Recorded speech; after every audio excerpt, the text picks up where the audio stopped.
Well, hey there, Husky Pups. It's Miss Steph, and I am back with more of our read aloud from Charlotte's Web.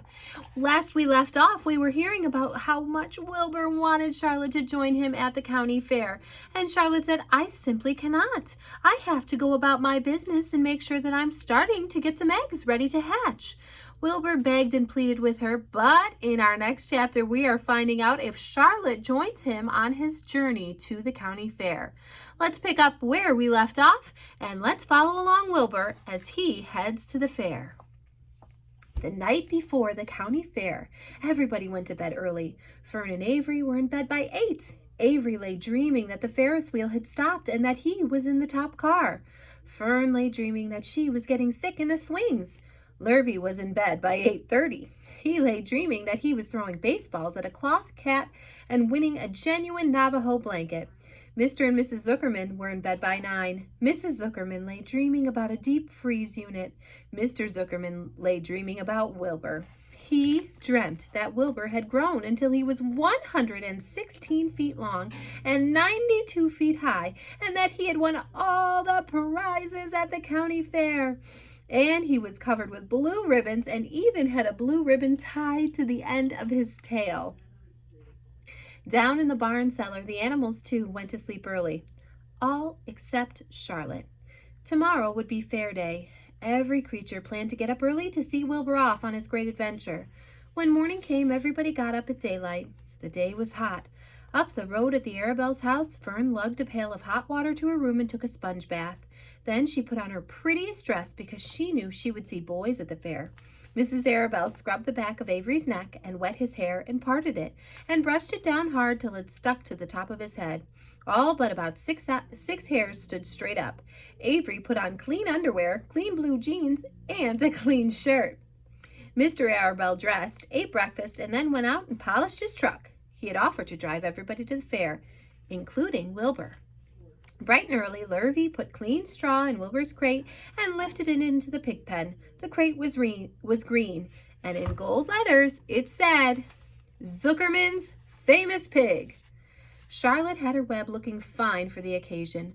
Wilbur ate his breakfast slowly. He tried to look radiant without getting food in his ears. In the kitchen, Mrs. Zuckerman suddenly made an announcement. Homer, she said to her husband, I am going to give that pig a buttermilk bath. A what? Said Mr. Zuckerman. Oh, a buttermilk bath. My grandmother used to bathe her pig with buttermilk when it got dirty. I just remembered. Wilbur's not dirty, said Mr. Zuckerman proudly. He's filthy behind the ears, said Mrs. Zuckerman. Every time Lurvy slaps him, the food runs down around the ears. Then it dries and forms a crust. He also has a smudge on one side where he lays in the manure. He lays in clean straw, corrected Mr. Zuckerman. Well, he's dirty, and he's going to have a bath. Mr. Zuckerman sat down weakly and ate a donut. His wife went to the woodshed. When she returned, she wore rubber boots and an old raincoat, and she carried a bucket of buttermilk and a small wooden paddle. Edith, you're crazy, mumbled Zuckerman. But she paid no attention to him. Together, they walked to the pig pen. Mrs. Zuckerman wasted no time. She climbed in with Wilbur and went to work. Dipping her paddle in the buttermilk, she rubbed him all over. The geese gathered around to see the fun, and so did the sheep and the lambs. Even Templeton poked his head out cautiously to watch Wilbur get a buttermilk bath. Charlotte got so interested she lowered herself on a dragline so she could see better. Wilbur stood still and closed his eyes. He could feel the buttermilk trickling down his sides. He opened his mouth and some buttermilk ran in. It was delicious. He felt radiant and happy. When Mrs. Zuckerman got through and rubbed him dry, he was the cleanest, prettiest pig you ever did see.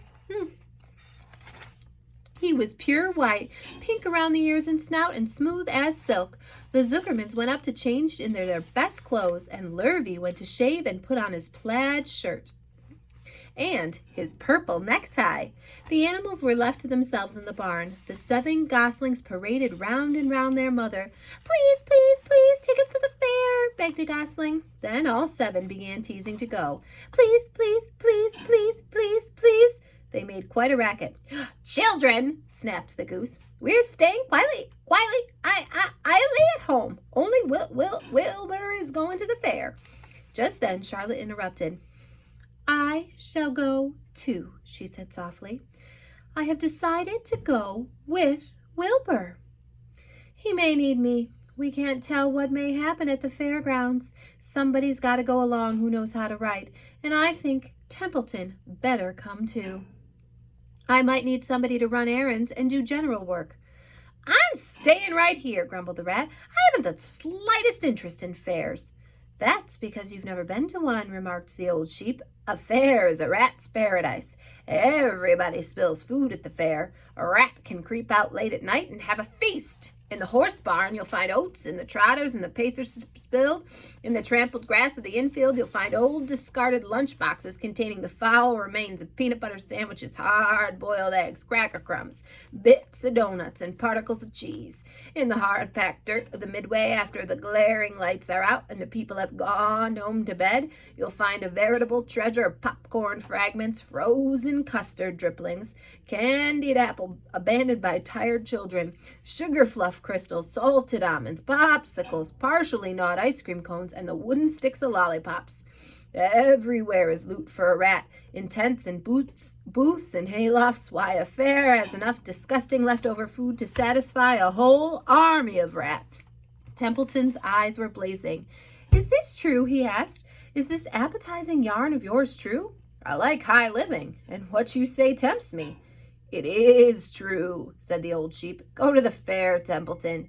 You'll find that the conditions at a fair will surpass your wildest dreams. Buckets with sour mash sticking to them, tin cans containing particles of tuna fish, greasy paper bags stuffed with rotten... That's enough, cried Templeton. Don't tell me any more. I'm going. Good, said Charlotte, winking at the old sheep. Now then, there's no time to be lost. Wilbur will soon be put into the crate. Templeton and I must get into the crate right now and hide ourselves. The rat didn't waste a minute. He scampered over to the crate, crawled between the slats, and pulled straw up over him so he was hidden from sight. All right, said Charlotte. I'm next. She sailed into the air, let out a drag line, and dropped gently to the ground. Then she climbed the side of the crate and hid herself inside a knothole in the top board. The old sheep nodded. What a cargo, she said. That sign ought to say Zuckerman's famous pig and 2 stowaways. Look out, the people are umming, shouted the gander. Cheese it, cheese it, cheese it. The big truck with Mr. Arabelle at the wheel backed down slowly down toward the barnyard. Lurvy and Mr. Zuckerman walked alongside. Fern and Avery were standing in the body of the truck, hanging onto the sideboards. Listen to me, whispered the old sheep to Wilbur. When they open the crate and try to put you in, struggle. Don't go without a tussle. Pigs always resist when they're being loaded. If I struggle, I'll get dirty. Never mind that. Do as I say. Struggle.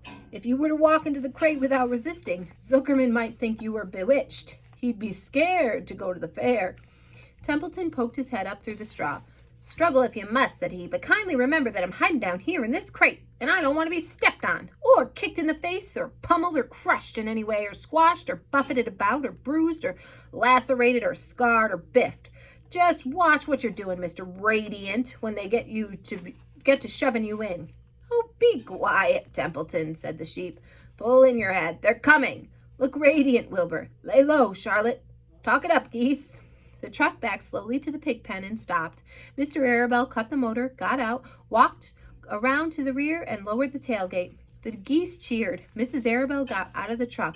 Fern and Avery jumped to the ground. Mrs. Zuckerman came walking down from the house. Everybody lined up at the fence and stood there for a moment, admiring Wilbur and the beautiful green crate. Nobody realized that the crate already contained a rat and a spider. That's some pig, said Mrs. Arabelle.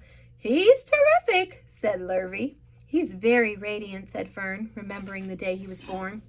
Well, said Mrs. Zuckerman, he's clean anyway. The buttermilk certainly helped. Mr. Arabelle studied Wilbur carefully. Yes, he's a wonderful pig, he said. It's hard to believe that he was the run of the litter. You'll get some extra good ham and bacon, Homer, when it comes time to kill that pig. Wilbur heard those words and his heart almost stopped. I think I'm going to faint, he whispered to the old sheep who was watching. Kneel down, whispered the old sheep. Let the blood rush to your head. Wilbur sank to his knees, all radiance gone. His eyes closed. Look, screamed Fern. He's fading away. Hey, watch me, yelled Avery, crawling on all fours into the crate. I'm a pig! I'm a pig! Avery's foot touched Templeton under the straw. What a mess, thought the rat. What fantastic creatures boys are. Why did I let myself in for this? The geese saw Avery in the crate and cheered. Avery, you get out of that crate this instant, commanded his mother. What do you think you are? I'm a pig, cried Avery, tossing handfuls of straw into the air. The truck is rolling away, Papa, said Fern. The truck, with no one at the wheel, had started to roll downhill. Mr. Arable dashed to the driver's seat and pulled on the emergency brake. The truck stopped. The geese cheered. Charlotte crouched and made herself as small as possible in the knothole so Avery wouldn't see her. Come out at once, cried Mrs. Arable. Avery crawled out of the crate on hands and knees, making faces at Wilbur, and Wilbur fainted away. That pig has passed out, said Mrs. Zuckerman. Throw water on him.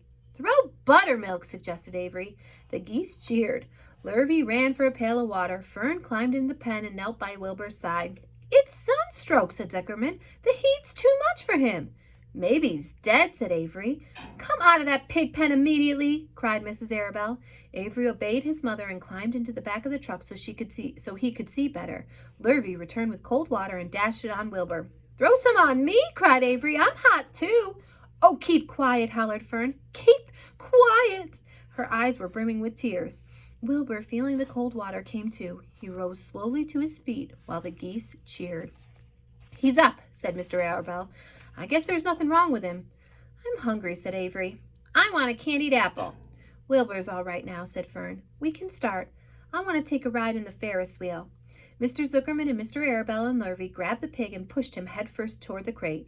Wilbur began to struggle. The harder the men pushed, the harder he held back. Avery jumped down and joined the men. Wilbur kicked and thrashed and grunted.